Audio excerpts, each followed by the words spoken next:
नमस्कार, स्वागत है आपका न्यूज लॉन्चर पर। मैं हूं नीलू व्यास। 9 अगस्त से आप देख रहे हैं कि किस तरीके से 31 साल की एक ट्रेनी डॉक्टर की जिस तरीके से दरिंदों ने उसके साथ बलात्कार किया, फिर उसे मारा और उसकी वो मामला अभी भी सुर्खियों में चल रहा है।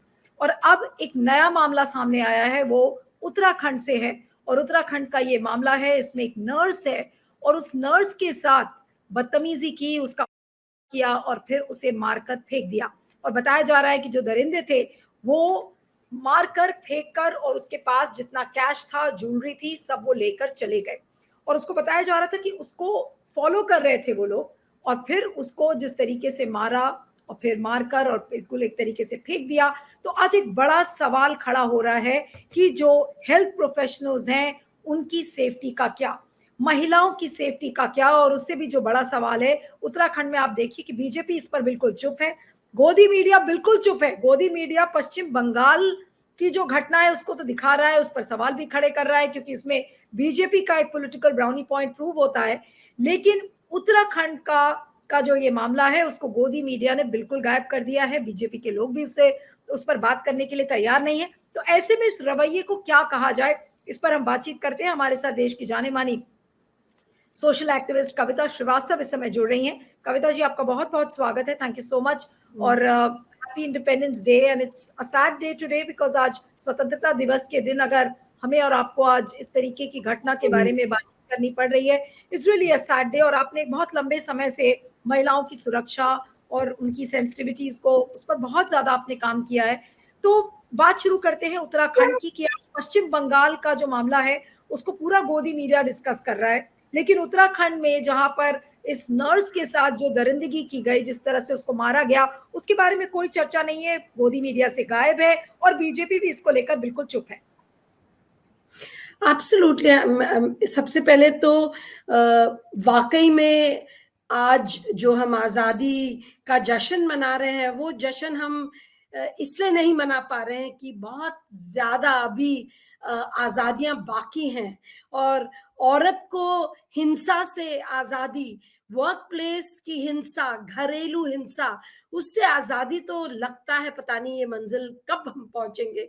और बिल्कुल सही आपने कहा कि जो वेस्ट बंगाल में हुआ वो तो बहुत बुरा हुआ है और उसकी जवाबदेही के लिए हमें दिन रात मेहनत करनी चाहिए। लेकिन अगर उत्तराखंड में भी एक नर्स के साथ ऐसा हुआ है, ये स्पष्ट कर देता है number one that health professionals are very very vulnerable, जिसके बारे में मैं थोड़ा बोलना चाहूंगी। हालांकि उत्तराखंड की कहानी के बारे में मुझे बहुत ज्यादा पता नहीं है, ये तो आप ही ने खुलासा किया है, अभी तक पता नहीं ऑनलाइन आया भी है या नहीं। लेकिन अगर इस चीज को हम स्पॉटलाइट में नहीं लाएंगे, पहली चीज है कि ये कोई औरत के शर्म की बात नहीं है, इसको स्पॉटलाइट, कोई परिवार की इज्जत कहीं नहीं जाती।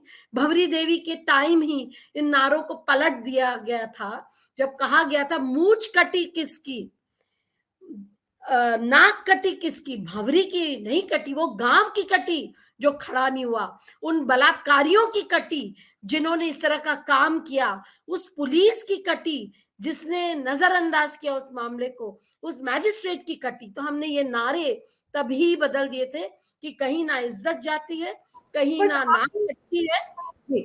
तो कविता जी, बहुत जरूरी है कि इसको आपने एक्सपोज किया है। पहली बात तो मैं ये बोलूंगी कि गोदी मीडिया अगर पॉलिटिक्स करती है, उनको लगता है कि एक लड़की का जीवन और बहुत महत्वपूर्ण था जो वेस्ट बंगाल में गई, और उत्तराखंड वाली नर्स का जीवन उतना उत्तराखंड की महत्वपूर्ण घटना नहीं। है क्योंकि आपने कहा कि आपको उसमें ज्यादा पता नहीं है, तो डिटेल्स अब वेबसाइट्स पे आने लगे हैं। तो मैं दर्शकों के लिए और आपकी भी जानकारी के लिए बताना चाह रही थी कि ये रुद्रपुर का मामला है। एक मुस्लिम नर्स है जो कि 30 जुलाई से बताया जा रहा था कि वो गायब थी और बाद में उसकी बॉडी जाकर 8 अगस्त को मिली है और उसका जो पोस्टमार्टम हुआ है उसमें ये पाया गया कि she was and strangled to death, उसको गला घोटकर मारा गया है। और पुलिस ने एक अक्यूज है जिसका नाम है धर्मेंद्र, उसको राजस्थान से गिरफ्तार किया है और उस अक्यूज ने अकेले इस नर्स को अटैक किया था।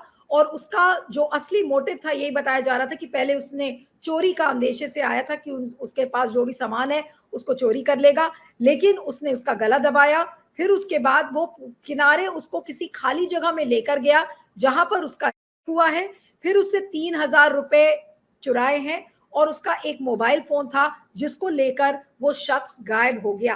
तो ये डिटेल्स हैं रुद्रपुर कहाँ पे हुआ है हादसा? ये किस रुद्रपुर जगह? नहीं, रुद्रपुर उत्तराखंड में का जो हॉस्पिटल में हुआ है? नहीं ये एग्जैक्टली ये डिटेल अभी सामने नहीं है कि एग्जैक्टली कहाँ पर था, पर ये जो डिटेल्स मेरे पास अभी आई हैं, अभी मैं देख रही हूँ, अगर मुझे पता चलता है तो मैं आपको बताती हूँ। लेकिन ये घटना है, ये मुस्लिम नर्स नर्स है और जिसके बारे में ये घटना आ रही है, अगर पता चलता है तो मैं आपको और भी बताती हूँ उसके डिटेल्स। तो क्या कहेंगे इस पर? अब जिस तरीके की ये घटना सामने आई है। जी मैम। तो सबसे पहले तो मैं ये कहना चाहूँगी कि अगर हम वर्क प्लेस देखें, जैसे हमने वेस्ट बंगाल में देखा और इस नर्स का भी मालूम नहीं पड़ रहा है कि ये कहाँ पे हुआ था, घर पे हुआ था या कहाँ पे भी हुआ था। लेकिन वल्नरेबिलिटी ऑफ वर्किंग वुमेन बाहर जहाँ पे वो काम करती हैं, जहाँ उनका कार्यस्थल है और घर पे भी, दोनों जगह उनकी वल्नरेबिलिटी बहुत ज़्यादा होती है। मैं ज़्यादा वर्क प्लेस से फोकस करना चाहती हूँ, क्योंकि जैसे हमने अक्सर देखा है, क्या होता है जब लड़कियों, जैसे इस केस से भी देखें, हम बंगाल वाले केस में देखें, वहां पे वो लड़की रात में रेस्ट करने गई थी, there was no work left. अब जो हमारा कानून है, पॉश लॉ, सबसे पहले विशाखा आया, भवरी देवी के ही केस से विशाखा आया। उसमें क्या था, वर्क प्लेस सिक्योरिटी किसके हाथ में है? एम्प्लॉयर के हाथ में। एम्प्लॉयर कोई भी हो सकता है, वो प्रिंसिपल है, as far as we are concern. And POSH law जो 16 साल बाद आया, कंप्लीटली क्लैरिफाइड इट। मेरे को ये कहना है क्लियरली इस चीज में, that when women are very vulnerable when they have to find places to sleep, when they have to find places to relieve themselves, जब proper toilets नहीं होती, proper rest rooms नहीं होते, डॉक्टर्स के लिए proper on call rooms नहीं होते, हाँ, common rooms कविता नहीं जी होते। ये डिटेल आ गया है। कविता जी ये जो हाँ, अभी मैं खबर देख रही हूँ जागरण पर, वो ये है कि according to the report she was last seen leaving Indira Chowk Rudrapur in an auto rickshaw after completing her shift at a private hospital, but she never made it back to her rented accommodation. और किसी एक vacant plot पर लेके जाके उसके साथ ये हुआ है। इसका मतलब हॉस्पिटल प्रमाइसेस में नहीं है, वो अपनी शिफ्ट खत्म करके और प्राइवेट हॉस्पिटल से जा रही थी। जी। no, तो मैं उसको एक वर्क प्लेस वल्नरेबिलिटी के रूप में मैं पहले बात रखना चाहती हूँ। And then let's take the larger question of vulnerability of women and the state response. Main चीज तो हम स्टेट रिस्पॉन्स की बात कहेंगे, क्योंकि लाइफ एंड लिबर्टी का protection, it is the duty of the state and the police is that of the state, the home department and ministry is that of the state. So what is it that we have to talk about when we are seeking their accountability, उनकी जवाबदेही? कुल मिला के चाहे आप उत्तराखंड का case देखे, बंगाल का केस देखे, अभी हाल में यूपी में भी हुआ है और अन्य जगह, इसमें राजस्थान में भी, इसमें जवाबदेही का मूल सवाल है राज्य का। तो coming back to the point I was trying to make of working women, तो वर्किंग वुमेन की वर्क प्लेस वल्नरेबिलिटी में, and because Bengal issue has come out so significantly and there is an outrage, तो इसको कहाँ लेके जाएंगे? कोई नए कानून से कुछ नहीं होना जाना, जो पुराने कानून है, इसीलिए हम ये कहना चाहते हैं पुराने कानून को लागू कीजिए। क्या थे वो कानून जिनको लागू नहीं किए गए? तो अब जैसे पश्चिम बंगाल के केस में है, पूरा एक कॉकटेल बन गया है। वो दरिंदगी किसने की, कल जिस तरीके से हॉस्पिटल में रात को लोग आए, उन्होंने हॉस्पिटल में तोड़फोड़ किया, जिस तरीके का दंगा फसाद एक तरीके से देखने को मिला, अब सब लोग उसको पॉलिटिक्स से जोड़ने लगे हैं, सब राजनीति करने लगते हैं। कोई भी एक ऐसा दरिंदगी वाला इंसिडेंट होता है या कहीं पर भी महिला की इज्जत लुटती है, वो पूरा एक पॉलिटिकल पॉट बॉयलर की तरह बनने लगता है। पश्चिम बंगाल में हम यही देख रहे हैं और अब यहाँ पर तो मीडिया बिल्कुल चुप हो गया है पश्चिम बंगाल में, क्योंकि विपक्ष की सरकार है। तो जिस तरीके से राजनीतिक रिएक्शंस आती हैं कि किसी महिला के साथ उसको बेआबरू इस तरीके से किया जाता है, राजनीतिक दलों की जो भूमिका होती है या उनके तरफ से जिस तरीके के स्टेटमेंट्स आते हैं, उस पर क्या कहेंगे? चाहे वो पश्चिम बंगाल का हो, वो अपने आप में उसका एक पक्ष है, एक पक्ष है राजनीति जिस पे हमें डेफिनेटली फोकस करना चाहिए, लेकिन वो जो दूसरा पक्ष है कि इसमें क्या औरतों की सुरक्षा का हित बढ़ाया जा रहा है या नहीं। मेरे को फिक्र ये है कि इस राजनीति में कहीं आज जो आउटरेज सड़कों पे निकला है वो वाकई में मांग कर रहा है कि मेरी बेटी सुरक्षित हो, मैं सुरक्षित हूं, मैं हर वर्क प्लेस पे सुरक्षित हूं, ये इस तरह का ना हो। वो वहां पे कहीं ना कहीं there was initially a massive failure of police investigation. I mean we have to accept that, जिसके कारण जैसे पिताजी को बोल दिया बिना समझे जाने बूझे suicide, the authorities did nothing about it. तो हम वो उन चीजों को अनदेखा नहीं कर सकते। ये जरूर है कि इस वक्त हम इस चीज के ऊपर बात नहीं कर रहे कि हमें क्या करना चाहिए कि औरतें सुरक्षित रहें हॉस्पिटल में, और हम महिला आंदोलन के लोग फोकस वहीं लाना चाह रहे हैं। हम कह रहे हैं कि एक्चुअली एक अकाउंटेबिलिटी क्योंकि कानून ने दे रखी है किसी एक शख्स को, that is the employer, here it has to be the principal, the employer has been defined as anybody who's monitoring also। और यहाँ पे by not giving the space वो कितनी वल्नरेबल थी कि सेमिनार रूम में जाके सो रही है, यू नो, एंड वहां पे really infrastructure, even toilets are not there properly. तो मैं पहली बात तो ये बोलना चाहूंगी that we have to understand that, and जो राजनीति कर रहे हैं इसके ऊपर, जैसे मान लीजिए कल जो सारा तोड़फोड़ हुआ वो उसमें police has to be made accountable. ये जो पुलिस की इरेग्युलरिटीज लगातार आ रही हैं उसके ऊपर हमें जवाबदेही मांग करनी चाहिए। How did the police allow goons to enter, how did the police allow them to bash up? लेकिन इसका मतलब नहीं कि while you're exposing West Bengal you don't expose all the other cases like Uttarakhand. what is क्या उत्तराखंड का matter उठेगा या नहीं उठेगा? क्या इसलिए नहीं उठ रहा है क्योंकि वो एक कॉमन रेप था, वो एक सामान्य महिला का रेप था? यस शी वाज नर्स थी तो she is working class, doctor nurse की क्लास बदल जाती, was it that? Is it because she is Muslim so she is not important enough?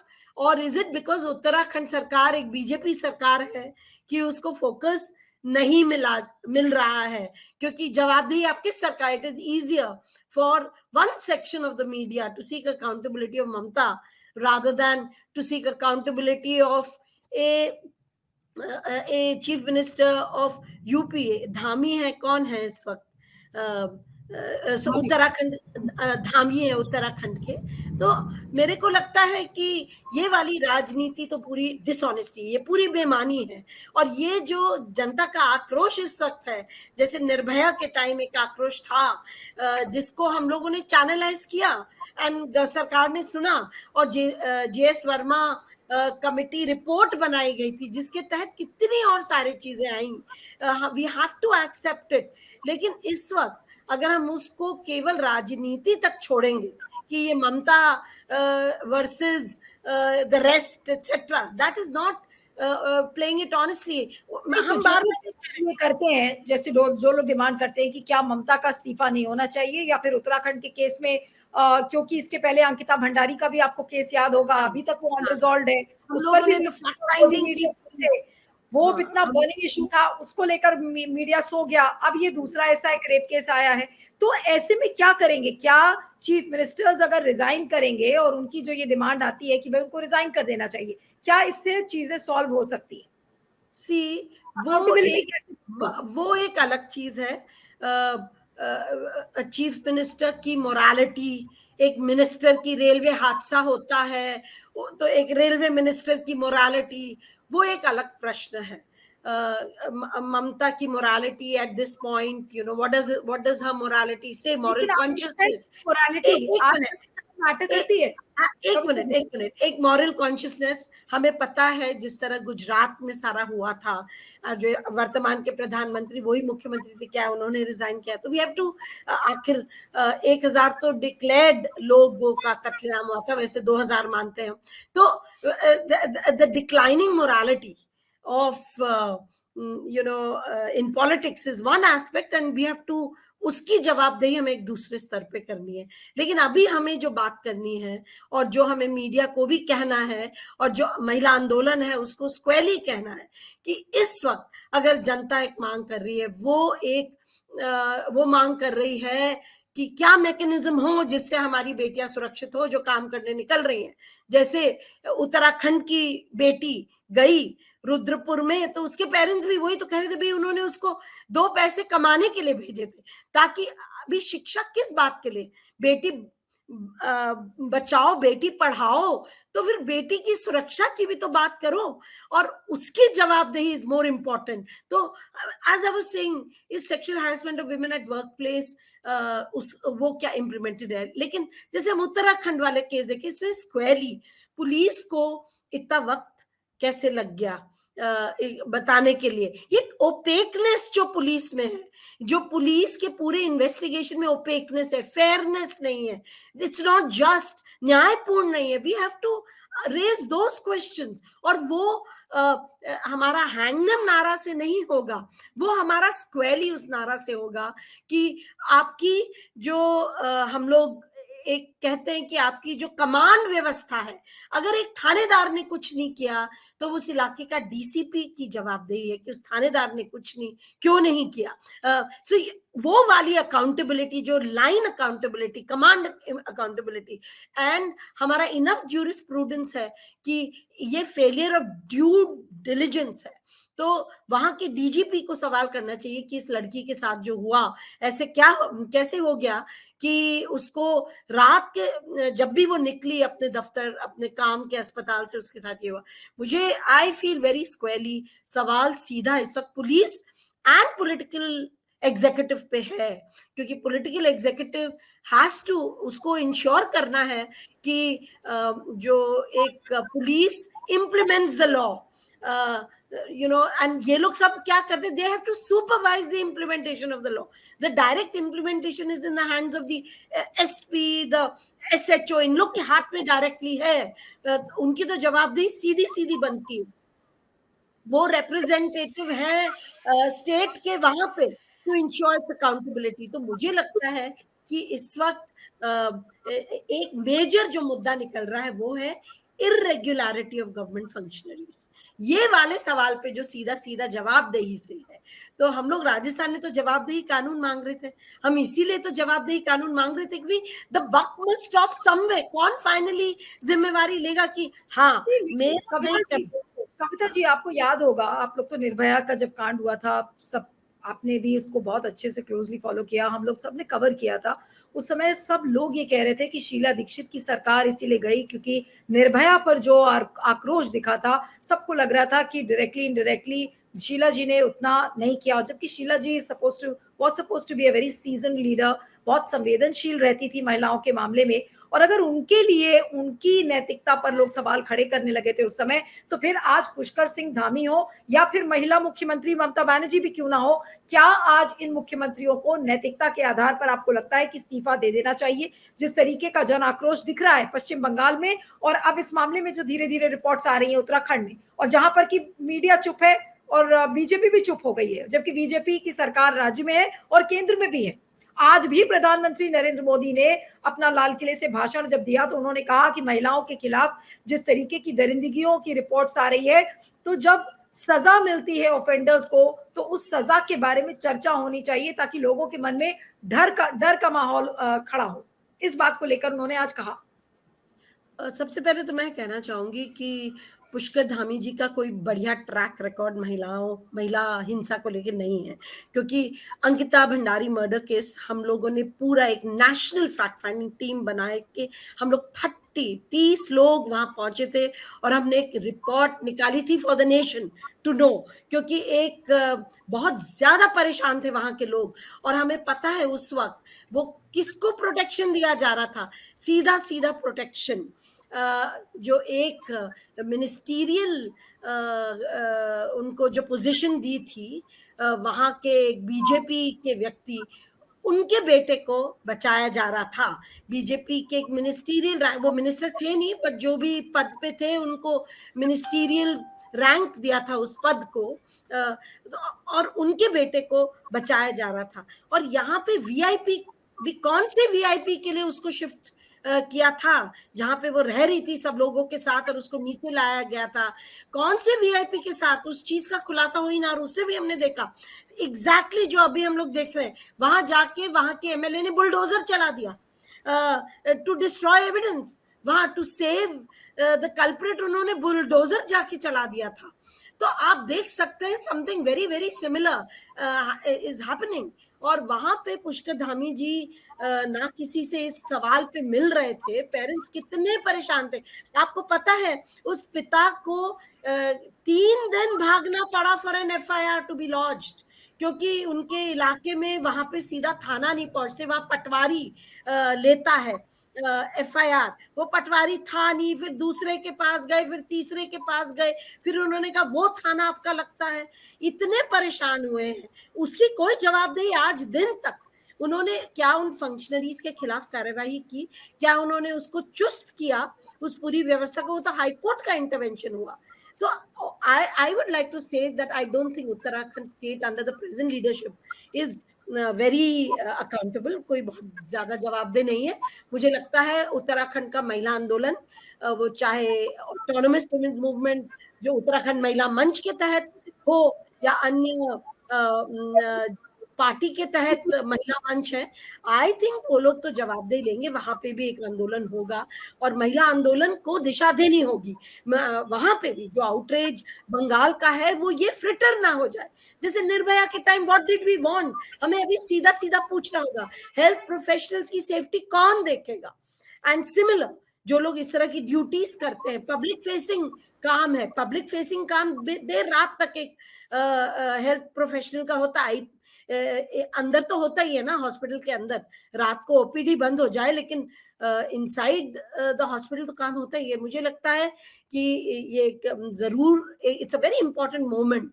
ये वक्त हम लोग अगर ना खोएं, and I am very glad that you tried to bring आपने एक और सरकार को जवाबदेह बनाने की कोशिश की है। हम लोग भी कोशिश करेंगे कि इस पे और हमें मिले।